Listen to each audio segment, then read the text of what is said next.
এতদিন দেখতাম সরকারি কলেজের সামনে মলম বিক্রি করে বা কবিরাজি অনেক ঔষধ বিক্রি করে, কিন্তু আজকে আমার চোখ কপালে উঠে গেল।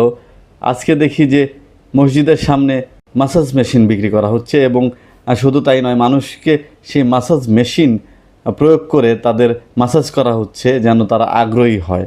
প্রথমে আমাকে দেখে দোকানদার ভাই যিনি বিক্রি করছেন তিনি সংকোচ বোধ করছিলেন, পরবর্তীতে তিনি আমাকে এটার কার্যকারিতা আসলে বোঝাচ্ছিলেন।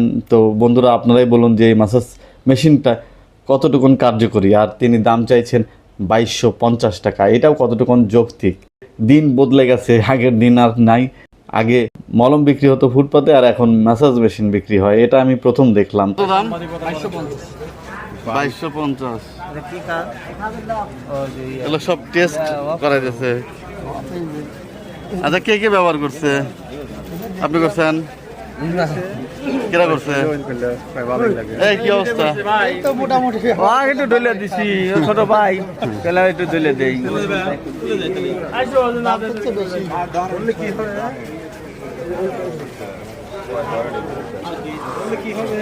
সাসার মনে হার্টে ব্যথা। বডি মেসেজ, এটা বডি মেসেজ। ভাইয়ের একটু দেখাই, একটু ব্যবহারটা দেখে জানি কেমন লাগে। এই শোনা তুলতে